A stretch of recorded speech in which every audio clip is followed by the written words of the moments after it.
Selamat pagi Bro, ketemu lagi dengan kursus mekanik ABSS. Pada kesempatan pagi ini kita akan menjelaskan tentang cara kerja dari electric starter atau biasa juga dibilang double starter. Jadi ada beberapa komentar yang menanyakan materi tentang electric starter. Sebelum memahami kerusakan dan pergantian serta perbaikan, ada baiknya kita memahami nama komponen beserta fungsi dan cara kerjanya. Nah, proses kerja dari electric starter ini tentu harus dipengaruhi dengan kondisi kelistrikan yang bagus. Artinya, kalau kamu electric starternya mau bagus, maka aki, kiprok, dan spool pengisian juga dalam kondisi bagus. Karena meskipun aki baru, kalau kiproknya itu tidak bagus atau kiprok rusak, maka aki tersebut tidak akan mampu menghasilkan arus DC yang sempurna. Begitu juga ketika spool pengisian yang bermasalah. Meskipun aki baru, kiprok baru, tetapi aki tidak mampu untuk menggerakkan electric starter dan menghidupkan mesin. Jadi ketiga komponen pendukung tersebut merupakan sumber arus ataupun penghasil arus yang dibutuhkan untuk electric starter. Nah, saat kondisi spool, kiprok, dan aki bagus, proses kerja electric starter itu dipicu dari kunci kontak. Jadi sebelum menekan tombol starter, ada baiknya kunci kontak di-on-kan. Nah, saat kunci kontak sudah on, tombol starter ditekan, maka arus dari aki, arus kecil ya, dari aki akan diteruskan menuju ke switch starter atau tombol starter.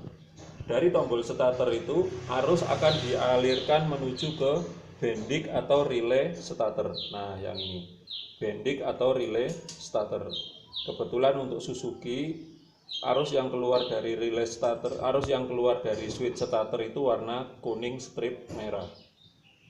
Arus kecil ini menuju ke bendik untuk memicu terjadinya elektromagnetik. Jadi di dalam bendik ini nanti ada kumparan yang bisa menjadi magnet saat dialiri arus listrik. Lalu untuk apa? Magnet tersebut digunakan untuk memicu terjadinya hubungan antara arus besar dari aki menuju ke motor starter. Jadi bendik atau relay starter ini berfungsi sebagai switch ataupun saklar otomatis ya. Jadi saat tombol ditekan, saklar terhubung pada bendik, sehingga arus dari aki warna merah ini diteruskan menuju ke warna hijau ini yang langsung menggerakkan motor starter atau dinamo. Nah, jika kondisi aki lemah, maka saat arus ini mengalir dan diteruskan menuju motor starter, maka motor starter tidak mampu berputar karena kuat arusnya di bawah standar dari kebutuhan motor starter. Itu yang pertama. Kemudian yang kedua, mesin tidak bisa hidup itu bisa disebabkan oleh bendik. Nah, kenapa bendik atau relaynya? Relay starter ini tidak mampu menghubungkan arus besar dengan sempurna. Ciri-ciri jika bendik itu mengalami kerusakan saat kedua kutub ini dihubungkan dengan obeng atau baut, ini misalnya ya, kita hubungkan, kita jumper langsung. Saat ini dihubungkan, mesin bisa hidup atau starter bekerja, dan saat dilepas, starter berhenti. Kemudian saat dihubungkan lagi mesin bisa hidup, berarti bendik mengalami kerusakan dan kondisi aki bagus gitu ya. Tapi saat kondisi kedua kabel besar ini dihubungkan, mesin tidak bisa hidup juga, berarti aki yang bermasalah karena arus lemah gitu. Jadi kuncinya ada di bendik atau relay starter ini.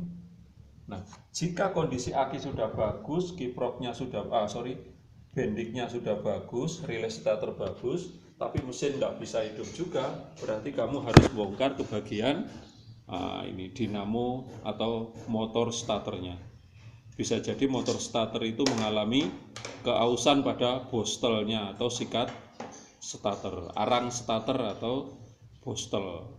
Jadi ini harus dibuka, kemudian di dalam nanti ada cool bostel yang harus diganti sekaligus dibersihkan, karena biasanya banyak debu-debu bekas gesekan yang di sekeliling itu juga mempengaruhi dinamo starter jadi berat dan bekerja dengan berat. Nah, jika masalah ini sudah dan dilanjutkan ke masalah yang ada di dalam mesin, karena di situ ada beberapa komponen juga yang membantu kerja dari electric starter. Di antaranya ada one way clutch atau peluru penyearah. One way clutch itu nanti fungsinya untuk mengikat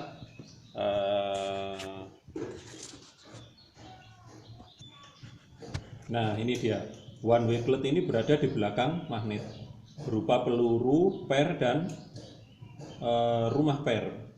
Jadi ketika dia nanti akan ada putaran pada gigi reduksi yang besar ini, ketika gigi reduksi berputar, maka peluru penyearah akan mengikat magnet. Saat magnet terikat, kruk as ikut berputar dan mesin hidup. Itu fungsi peluru penyearah. Nah, apa yang terjadi jika peluru penyearahnya aus atau peluru penyearah rusak? Saat motor starter itu sudah menggerakkan gigi reduksi, peluru penyearahnya tidak mampu untuk mengikat magnet. Ketika magnet tidak berputar, kruk as juga tidak berputar.